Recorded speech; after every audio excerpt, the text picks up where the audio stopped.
Waalaikumsalam warahmatullahi wabarakatuh. Salam Om Swastiastu, Namo Buddhaya, salam kebajikan serta salam sejahtera bagi kita semua. Sebelum memulai persidangan pada hari ini, saya akan membacakan tata tertib persidangan. Berikut ini tata tertib sidang yang harus dipatuhi oleh pengunjung sidang.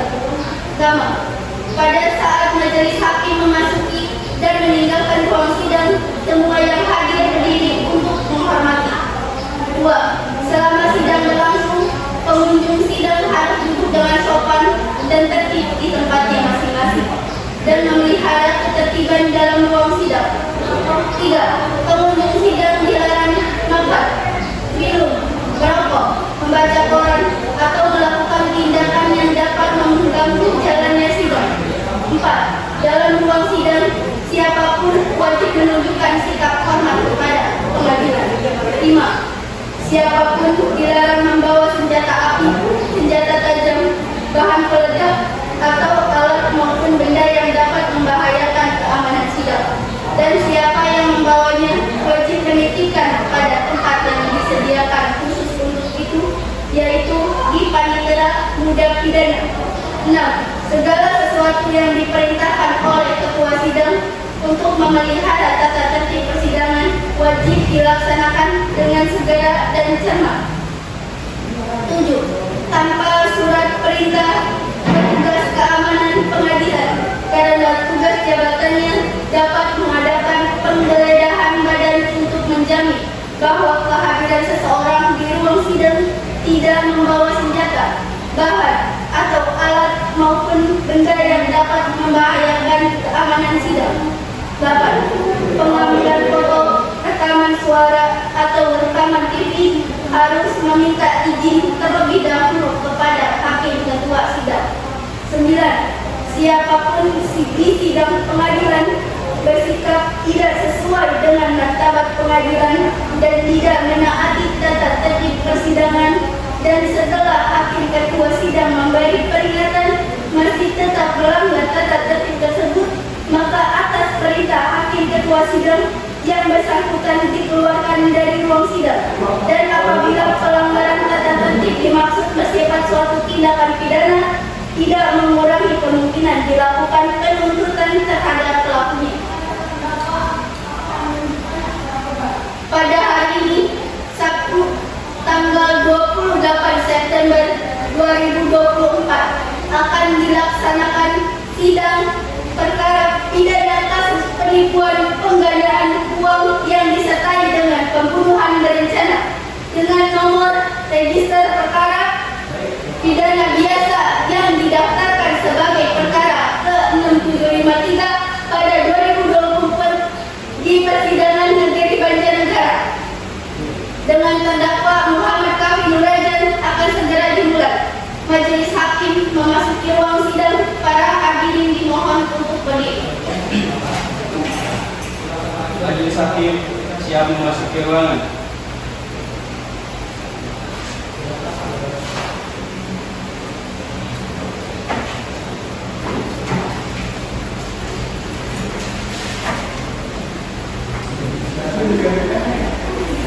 Hadirin dipersilakan duduk kembali.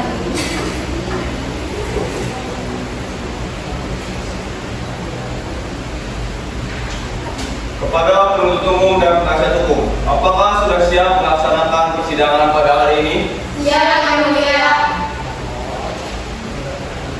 Dengan ini, sidang perkara nomor 6753 PIPD 2024 PN Banjarnegara atas nama terdakwa saudara Hafi dalam kasus penipuan penggandaan uang yang disertai dengan pembunuhan berencana dibuka dan dinyatakan terbuka untuk umum. Kepada penuntut umum dimohon para pihak untuk memasuki ruangan persidangan. Baik Yang Mulia, kepada para pihak dimohon untuk memasuki ruang persidangan.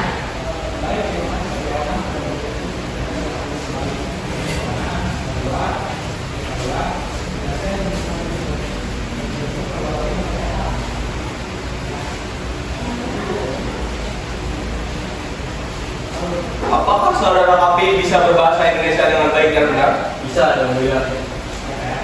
Baiklah, Panitera silakan bacakan identitas terdakwa.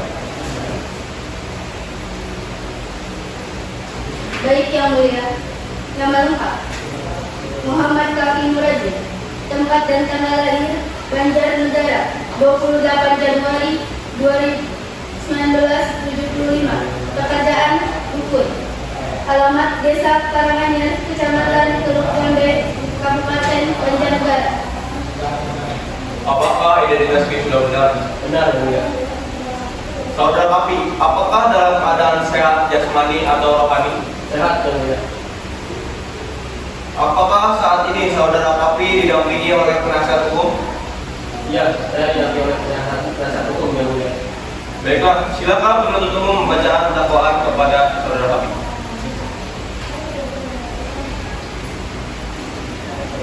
Baik Yang Mulia, kami para penuntut umum akan membacakan dakwaan terhadap terdakwa surat saudara Kafi bahwa terdakwa dengan sengaja melakukan tindak pidana penipuan yang mengakibatkan kematian 12 orang korban. Perbuatan tersebut dilakukan dengan cara mengelabui korban-korban dengan janji mampu menggandakan uang mereka. Tindakannya melanggar yang pertama, Pasal 378 KUHP tentang penipuan. Yang kedua, Pasal 340 KUHP tentang pembunuhan berencana. Dan yang ketiga, Pasal 372 KUHP tentang penggelapan. Korban tewas di rumah terdakwa setelah melakukan beberapa ritual palsu yang dijalankan terdakwa yang pada akhirnya berujung pada pembunuhan secara sistematis. Apakah terdakwa mengerti dakwaan yang disampaikan oleh penuntut umum? Mengerti, Yang Mulia. Apakah penasihat hukum terdakwa akan mengajukan eksepsi? Tidak, Yang Mulia, kami menerima dakwaan tersebut dan siap melanjutkan proses sidang. Baik, jika tidak ada eksepsi, kita lanjut ke pemeriksaan saksi. Penuntut umum silakan hadirkan saksi yang pertama. Yang Mulia, kami menghadirkan saksi korban saudara Salma, anggota dari salah satu korban. Saudari Salma, silakan untuk memasuki ruang sidang untuk memberikan keterangan.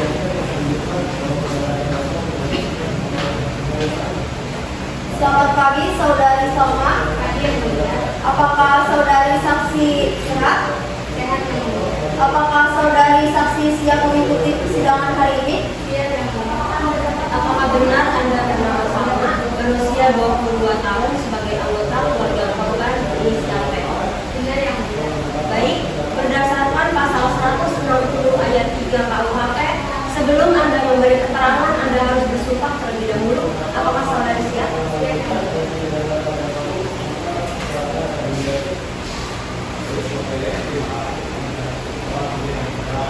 Baik, sebagai saksi, ulangi perkataan saya. Saya berjanji sebagai saksi Saya berjanji sebagai saksi akan menunjukkan keterangan yang benar, akan memberikan keterangan yang benar, tidak lain dari sebenar-benarnya. tidak lain dari sebenarnya. Semoga Tuhan nolong fair. Semoga Tuhan menolong saya. Silakan kembali. Baik, Anda telah berjanji, jadi kami mohon memberikan keterangan yang sebenar-benarnya. Saudara Salma, tolong jelaskan bagaimana keluarga Anda pertama kali mengenal terdakwa. Keluarga saya mengetahui Kafi melalui saudara saya. Pada saat itu, saya sedang kesulitan keuangan. Jadi saya tertarik untuk menemui Pak Kafi dan meminta agar saya diberikan kelancaran untuk keuangan. Keluarga saya awalnya diperintahkan oleh Mbak Kafi untuk membawa uang sebesar 70 juta agar bisa digandakan menjadi 5 miliar. Tetapi setelah beberapa kali pertemuan, keluarga saya hilang kabar dan saya tidak pernah mengetahui di mana keberadaannya. Kapan Anda terakhir melihat sepupu Anda sebelum kejadian tersebut? Terakhir kali saya diberitahu, sepupu saya memberikan pesan kepada adik saya yaitu SL. Dia memberitahu bahwa dirinya sedang berada di rumah Mbak Hati. Selain memberitahu dirinya sedang ada di rumah Mbak Hati, dia juga memberitahu agar adik saya cepat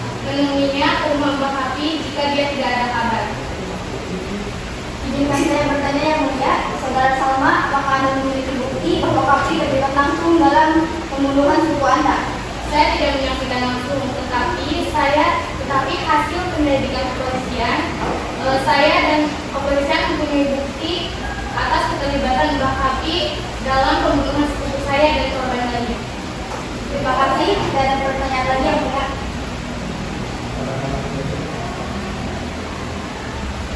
Baik, selanjutnya kita akan mendengarkan kesaksian dari ahli forensik. Penuntut umum, silakan hadirkan saksi ahli. Kepada para ahli forensik dimohon memasuki persidangan.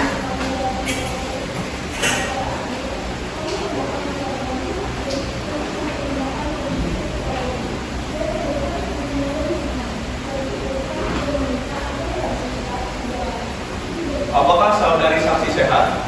Yang mulia, Apakah saudari saksi siap mengikuti persidangan hari ini? siap yang mulia. Apakah benar kalian bernama Novia berusia 24 tahun dan Nurayati berusia 22 tahun? Benar yang mulia. Baik, berdasarkan pasal 160 ayat 3 KUHP, sebelum Anda memberi keterangan, Anda harus bersumpah terlebih dahulu. Apakah saudari siap? Siap yang mulia.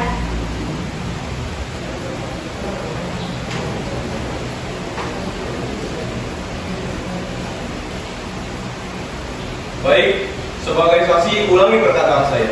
Saya berjanji sebagai saksi Saya berjanji sebagai saksi akan menunjukkan keterangan yang benar, akan menunjukkan keterangan yang benar, tidak lain dari sebenar-benarnya.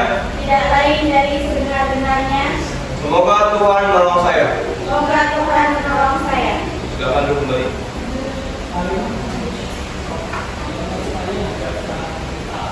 Baik, Anda telah berjanji, jadi kami mohon memberikan keterangan yang sebenar-benarnya. Saudari Nur, Anda adalah ahli forensik yang melakukan pemeriksaan terhadap korban dalam kasus ini. Bisa Anda jelaskan apa temuan Anda terkait kondisi jenazah? Yang mulia, dari hasil pemeriksaan kami, ke-12 korban yang di dalam tubuhnya terdeteksi racun potasium cyanida. Apakah Anda dapat memastikan bahwa seluruh tindakan ini dilakukan oleh terdakwa sendiri atau mungkin ada pihak lain yang terlibat? Dari hasil pemeriksaan forensik, kami menemukan bukti yang kuat. Di dalam liang lahat mayat korban ditemukan botol air minum. Berdasarkan pengakuan pelaku, mereka tewas setelah diberi racun potasium. Apakah ada pertanyaan lain dari penasihat hukum? Tidak, Yang Mulia. Baik, sekarang kita akan mendengarkan keterangan dari terdakwa saudara Kapi. Apakah ada yang memberikan keterangan terkait dakwaan ini? Yang mulia, saya memang menjalankan di bawah pengadaan uang tersebut. Tapi saya tidak menjanjikan bahwa mereka mengabdi. Saya hanya menjalankan ritual tersebut sebagaimana mestinya.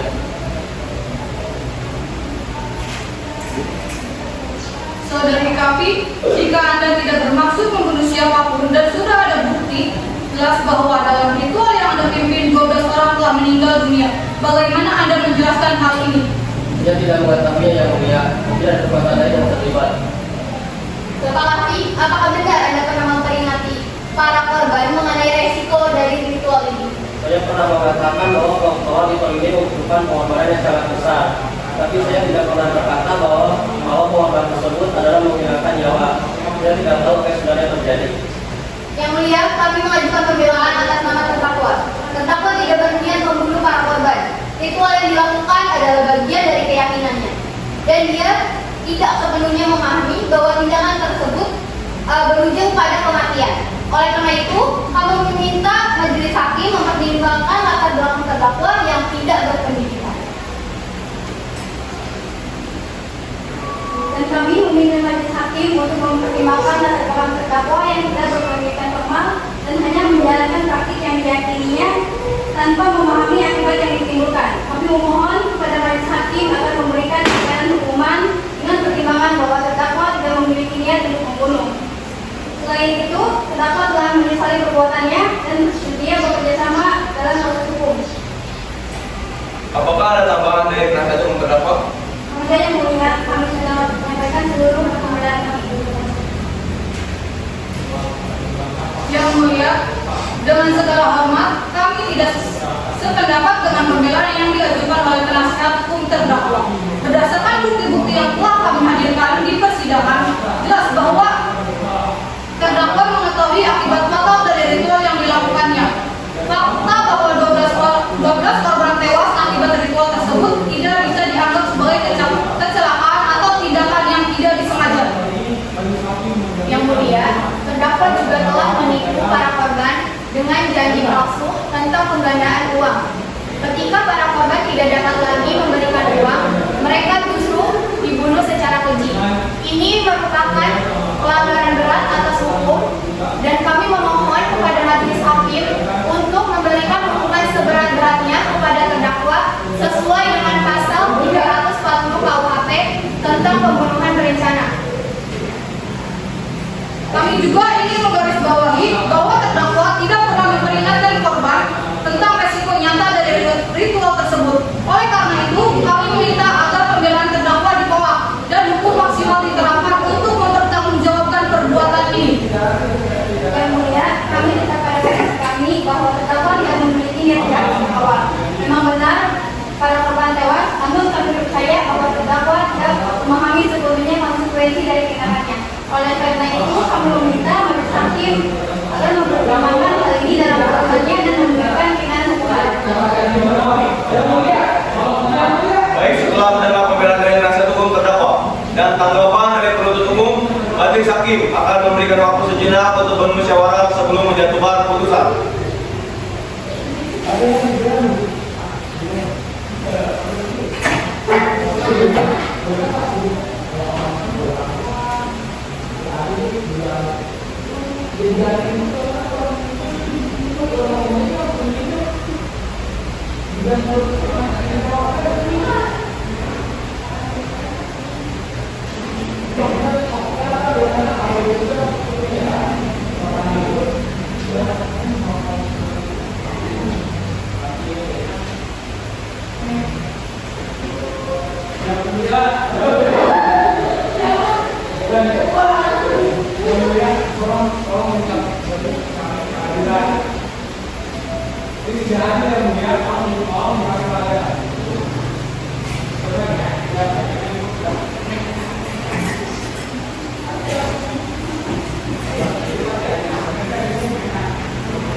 Sidang kembali dibuka. Majelis hakim telah bermusyawarah dan memutuskan perkara ini. Silakan pengendara bacakan putusan. Majelis Hakim Pengadilan Negeri Banjarnegara dalam perkara nomor pidana biasa yang didaftarkan sebagai perkara ke-6753 pada tahun 2024 atas nama terdakwa saudara Kap, setelah mempertimbangkan seluruh keterangan saksi, ahli, dan bukti yang diajukan dalam persidangan. Pertama, menyatakan terdakwa saudara Kap terbukti secara sah dan meyakinkan bersalah melakukan tindak pidana pembunuhan berencana sebagaimana diatur dalam pasal 340 KUHP. 2. Menyatakan terdakwa bersalah atas tindak pidana penipuan sebagaimana diatur dalam pasal 378 KUHP. 3. Menjatuhkan hukuman penjara seumur hidup kepada terdakwa saudara Kavi mengingat beratnya akibat dari perbuatan terdakwa yang mengakibatkan tewasnya 12 orang. 4. Membebankan biaya perkara kepada terdakwa. Demikian diputuskan dalam sidang yang terbuka untuk umum pada hari ini oleh Majelis Hakim Pengadilan Negeri Banjarnegara. Apakah terdakwa menerima putusan ini? Sudah menerimanya yang mulia. Maka sidang putusan pada hari ini dengan nomor register perkara 6753 ITB 2024 PN dinyatakan ditutup.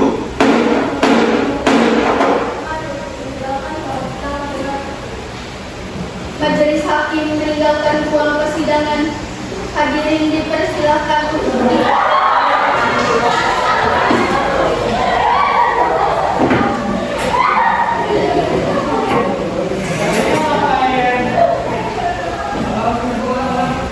Hadirin dipersilakan untuk kembali.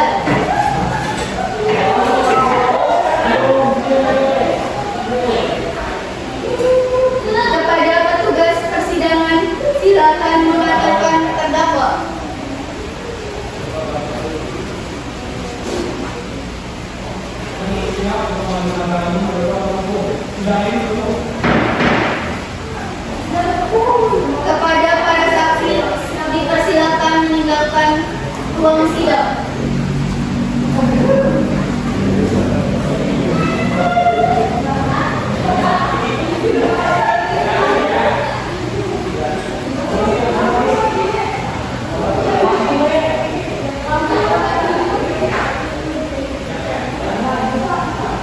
Sekian persidangan pada hari ini. Terima kasih. Wassalamualaikum warahmatullahi wabarakatuh.